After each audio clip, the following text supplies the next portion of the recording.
What is Sunday's shutdown? And what is the connection to the mark of the beast? Will Sunday's shutdown be soon implemented worldwide? Will there be a law concerning Sunday shutdown? And recently, not only wars, but Iran faced a devastating heat wave. Last July, report says, birth pains, extreme heat kills hundreds, millions, more sweltering worldwide as summer begins.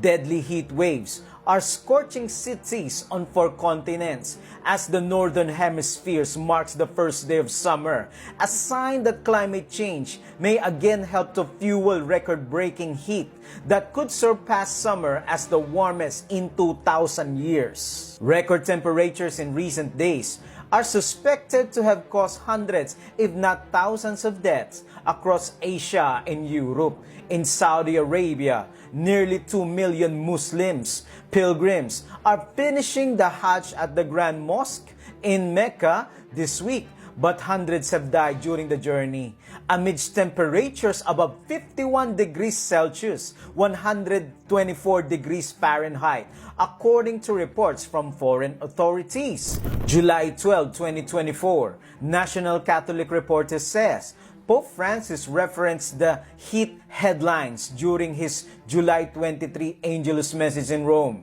while making a global plea. I renew my appeal to world leaders to do something more concrete to limit polluting emissions, he said. It is an urgent challenge. It cannot be postponed, and it concerns everyone. Let us protect our common home. The Catholic Weekly says, according to a post on X, formerly Twitter, Pope Francis instituted a new law with the name of Brother Sun. Pope Francis refers to the sun as Brother Sun, signifying the pantheistic heresy that emphasizes that humans and natural world are part of our interconnected family through the sun. Question: will Iran and all over the world follow the papal Antichrist? The answer is yes. 24newshd.tv says, heat wave forces Iran to implement nationwide shutdown on Sunday, July 27, 2024. If a Muslim country can close all its businesses, banks, stores, schools, and government offices on Sunday to protect people's health and conserve energy, you can bet, rest assured, that all other Protestant and Catholic countries have a stronger incentive to do the same.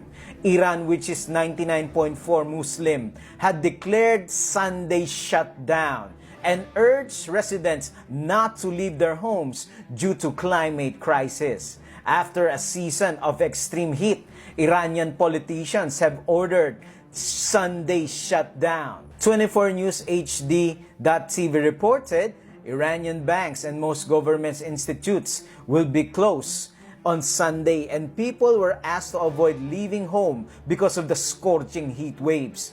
Banks and other public institutions will be closed on Sunday in order to protect people's health and conserve energy, said a government statement shared by official news agency IRNA. The heat wave has blanketed Iran.